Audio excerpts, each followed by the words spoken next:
독성 림프구. 이제 저는 독성 림프구 이용 면역 세포 치료제에 대해서 북리딩을 하게 됐고, 그의 전반부를 리딩하겠습니다. 독성 림프구 이제 차례는 독성 림프구, 그다음에 조혈모 세포 이식, 조직형, 그러니까 HLA, 훌라 같은 거, 그리고 T세포 수용체와 항원 특이성, 체외 배양 T셀 이용, 그리고 면역 항암 치료, TCR T세포, 그리고 CAR T세포까지 하게 됩니다. 그래서 독성 림프구는 소위 말해서 사이토톡식 T셀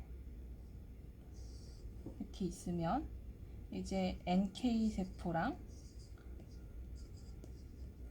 같이 일을 하는 동업자고, 얘가 주로 이제 암에 대한 면역 치료를 할 때 주로 보는 포커스인 셀입니다.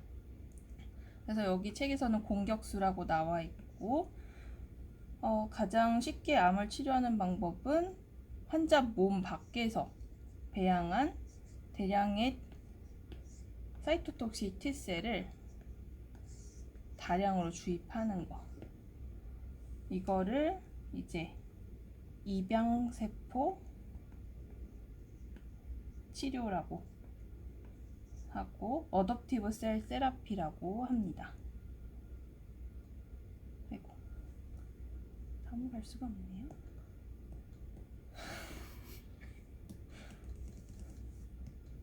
이렇게 하면 되구나. 그리고 이제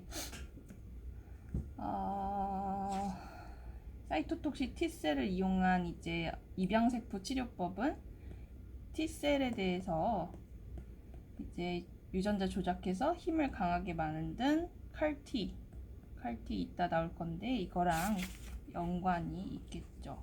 그래서 처음에 이제 암의 치료에서 T세포를 사용하는 거의 기원은, 먼저는 이제 방사선 치료받고 해가지고 골수세포가 망가진 거나 아니면 방사선 피폭을 받아서 아무튼 골수세포가 망가졌던 사람을 위해서 스템셀을, 조혈모 세포를 이식하는 거에서부터 시작을 했고, 근데 이식을, 그러니까 처음에는 암 환자를 치료하기 위해서라는 목적보다는 이런 방사선에 의해서 골수세포가 파괴된 사람을 치료하기 위해서 조혈모 세포 이식이 시작을 했는데, 거기서 하다 보니까 이제 암 치료에 대한 이제 힌트를 얻게 된다, 이런 말이 조혈모 세포 이식에 써 있습니다.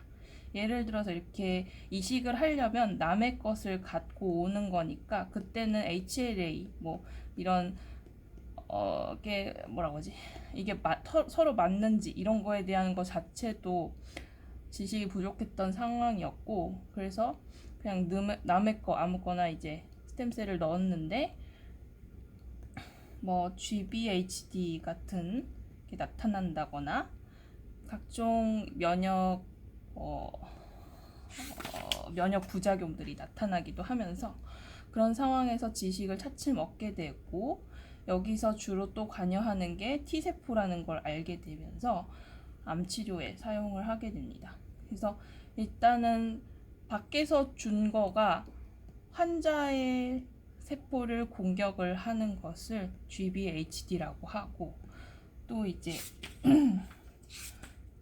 그런데 그걸 억제하기 위해서 환자에 있던 기존 세포를 죽인 다음에 밖에서 줬는데, 밖에서 넣어준 거가 자라기까지는 몇 주 정도의 시간이 걸리고, 그 사이에 환자 몸 내부에 있던 그런 바이러스, 예를 들어서 CMV 바이러스라던가 앱스타인바 바이러스 같은 게 막 활성화돼서 환자가 치명적인 부작용을 안게 되고, 그래서 그런 것을 극복하기 위해서 했던 연구들이 점점 발전해서 그 중간에 GBT, 환자 속에 있던 튜머, 그러니까 암세포를 공격해서 없애준 그런 현상을 목격하게 되고, 거기서 힌트를 얻어서 이제 암세포 치료에 T셀들을 이용을 하게 된다 라는 얘기입니다. 그래서 이제 조직형은 당연히 쌍둥이면은 유전자가 똑같으니까 쌍둥이끼리는 서로 똑같을 텐데, 사람들은 저마다 다른 HLA는 뭐냐면 이제 항원 지시 세포라는 게 있어요. 그래서 수지상 세포, 덴드라이틱 셀, 그리고 마크로파지, 그리고 B셀 등이 이제 T셀한테 항원을 제시하는데, 그때 제시를 하는 게 MHC라는 거기 위에다가 안티젠을 제시해서 얘한테 알려줍니다. 그래서 이 타입 MHC의 타입을 이제 사람은 특별하게 휴먼이니까 휴먼 유코사이트 안티젠이라고 불러서 HLA라고 하고, 이거의 타입이 맞을수록 면역 거부가 일어나지 않고 잘 이식이 성공하는 그런 걸 볼 수 있는데, 여기서는 세 타입이 ABC로 있긴 한데 ABC 각각이 다시 수천 가지 종류 이상의 형태를 가질 수 있어서 쌍둥이끼리는 똑같고, 그리고 엄마 아빠한테서 반씩 물려받기 때문에 엄마랑은 내가 절반만 맞고 아빠랑도 내가 절반만 맞고, 형제랑은 내가 완전히 또 맞을 수도 있는 거고, 아니면은 아예 안 맞을 수도 있다. 그래서 뭐 여기선 HLA 유형이 이렇게 다양한 거는 사람들이 다 HLA가 타입이 똑같으면은 뭐 물론 이식이 잘 성공하고 하겠지만, 나중에 혹시나 새로 생긴 바이러스, 요새 코로나 같은 거에 대해서도 뭐라고 하지? 살아남는 개체, 그러니까 다 죽고 그 중에서도 일부는 여기에 대한 대항하는 HLA가 있어서 좀 살아남는다. 그래서 인류가 몰살당하는 그런 걸 막기 위해서 HLA가 다양하지 않겠냐, 이런 걸 알 수 있습니다. 잠시만요. 갑상선 때문에 숨이 차네요. 그래서 그 다음 남은 거는 이제 T셀 수용체와 항원 특이성이라는 내용이고, 그래서 T셀 이용 면역 항원 치료라는 얘기, 거기서 나온 TCR T세포 치료제, 그리고 CAR T세포 치료제, 여기까지만 하면은 제 파트는 끝나는데, 사실 여기 있는 내용은 좀 어렵긴 해요. 근데 천천히 읽으면 한국말이라서 좀 알아듣게 잘 설명이 되어 있습니다. 그래서 여기서 조금 더 이제 말씀드리면은, T세포에서도 이제 수용체가 있겠죠. 아까 안티젠을 MHC가 이제 얘를 전달하니까 그걸 받아들이는 수용체가 바로 T셀 리셉터라고 해가지고 TCR이라고 합니다. 그래서 TCR은 6개의 폴리펩타이드로 돼 있다. 그래서 알파, 뭐 베타, 람다, 뭐 이게 쭈쭈쭈쭈 있어가지고, 그 중에서 이제 알파, 베타는 항원의 인지를, 나머지 4개의 사슬은 세포 내부로 이제 시그널을 전달하는 신호 전달 담당을 한다. 그리고 T셀이 항원 특이적 면역 반응을 일으키려면 존재하는 항원의 종류에 버금가는 다양한 항원을 일시할 수 있는 TCR이 필요하다. 아까 MHC가 엄청 다양해서 HLA 타입이 많다고 했는데, 거기에 대응해서 얘도 엄청 많아야겠죠. 그래서 이론적으로는 10의 15승계 이상의 TCR이 만들어줄 수 있다고 한다는데, 실제로 어떻게 알았는지 모르겠는데, 아무튼 사이언스에 발표된 99년도 결과에 따르면 한 사람 몸에 있는 TCR의 수는 2.5 곱하기 10의 7승계 정도이다. 근데 이렇게 가능한 경우의 수 중에 이제 일부만 발현된다는 거죠. 그래서 아무튼 짜짜짜짜짜 이렇게 해서 T셀은 전체 세포 가운데 약 1% 비율로 있다. 뭐 그래서 남한의 군인 비율과 같다 없다는 이런 얘기를 하고 있고, 그리고 TCR을 발현하는 T세포는 클론이라고 하고, 뭐 이렇게 다 숫자의 얘기예요. 그래서 여기서 또 이제 이런 얘기를 하는 거는 T세포 개수 하나를 그 수를 추정했을 때 T세포 하나의 부피가 100 펜토미터 정도인데 우리 몸의 부피를 약 100리터라고 하면 T셀이 차지하는 비율은 100조분의 1 정도라고 하는데, 이런 크기가 작은데도 불구하고 방어를 할 수 있는 거는 엄청난 속도로 우리 몸 안에서 뭔가 이제 침입하거나 했을 때 빠른 속도로 이제 뭐 림프절 같은 데 가서 이런 항원을 받아서 작용을 할 수 있어서 물리적인 이동 속도도 있지만 T셀이 이런 식으로 항원을 제시를 받으면 평소엔 나이브 T셀로 마치 백수처럼 놀고 있다가 항원을 받아서 자극이 들어오면 이펙터 T셀로 바뀌게 되고, 이펙터 T셀이 엄청난 수로 불어난다. 6시간에 한 번 정도의 세포 분열을 하지만 4일이면은 수만 배 이상이 된다. 그래서 이펙터 T셀이 작용을 막 하고 나면은 얘는 일주일 정도 뒤면 죽는데, 그 중에서 몇 개의 셀이 메모리 T셀이 돼서 다음번에 또 왔을 때도 기억을 하게 되죠. 그래서 또 여기서 나오는 재밌는 얘기는 이런 이유 때문에 나이브 T셀이 점점 나이가 들수록 메모리 T셀로 바뀐대요. 그러면 노인에게서는 나이브 T셀보다는 메모리 T셀이 더 많게 되고, 따라서 노인은 나이브 T셀이 적기 때문에 백신에 대한 반응 자체가 젊은이보다 적어서 백신 효과가 떨어진다. 이런 식으로 재밌는 원리를 알 수 있습니다.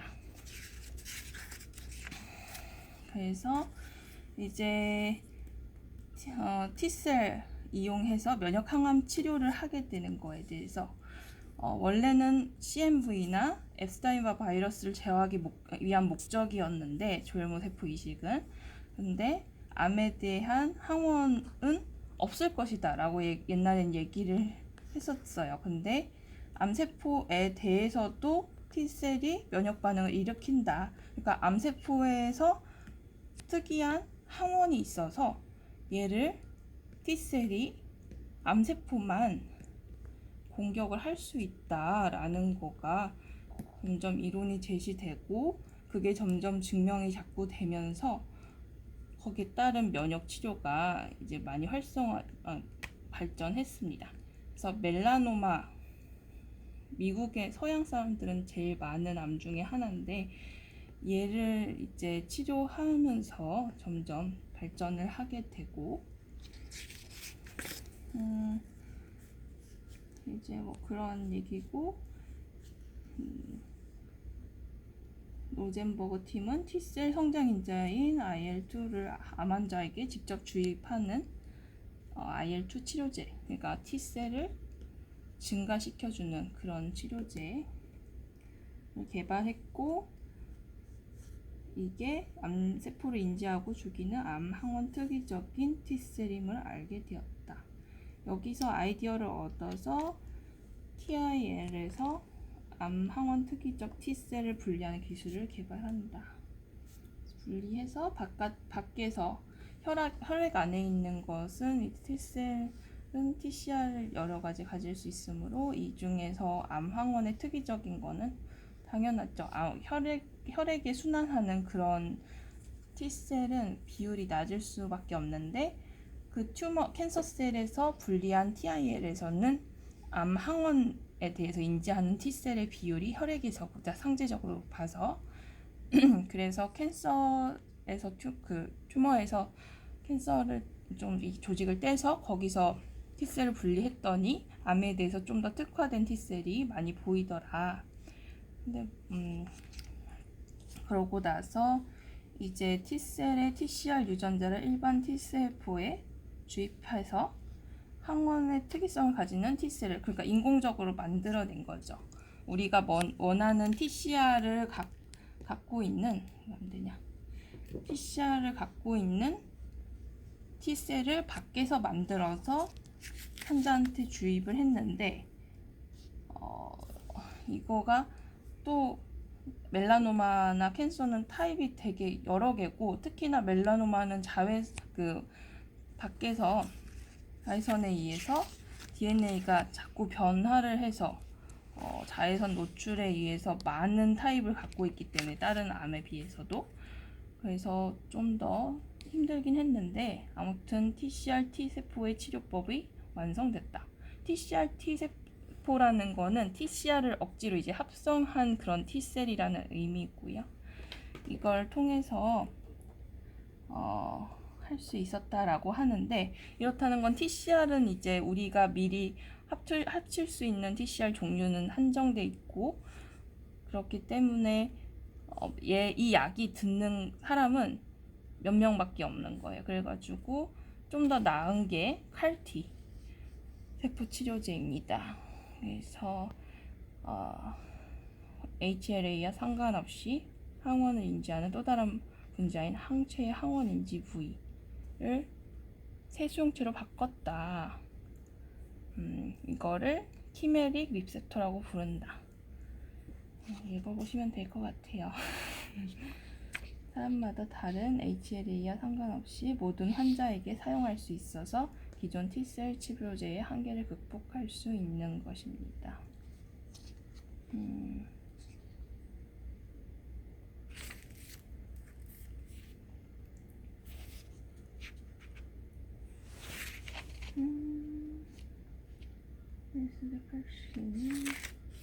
그래서 1세대 CAR-T랑 2세대 CAR-T, 1세대 CAR-T는 암을 인지는 하는데 거기에 대한 암을 죽이는 효과가 적어서 2세대 CAR-T를 개발하게 됐고, 1세대에 비해서 암세포를 좀 더 잘 죽였다. 근데 3세대는 발발은 하긴 했는데 너무 부작용이 심해서 2세대 T를 한다 라는 내용입니다. 그래서 CD19를 표적으로 하는 게 17년도에 발표가 됐고, CAR-T 중에 노바티스와 예스카르타가 이제 FDA 승인을 받았다. 그 결과는 매우 좋았다. 기존의 치료법이 거의 듣지 않는 비세포 유래 급성 림프모구 백혈병 환자를 치료할 수 있는데 63명 중에 52명이나 암을 완치했다고. 근데 대신에 CAR-T는 부작용이 환자의 B셀을 전부 다 죽이는 거죠. 그러니까 환자의 비세포 유래 혈액암뿐만 아니라 정상 B셀도 다 죽였는데, 그래도 B셀이 아예 없어도 좀 환자가 사는데 큰 지장은 없었다라고 나와 있습니다. 저는 여기까지 하려고 하고요. 다음 시간은 조은지 선생님이 해주실 겁니다. 혹시 이제 북리딩 할 때 제가 한 거에 대해서 좀 별로였다거나 한 거는 피드백 해주세요. 안녕. 안녕.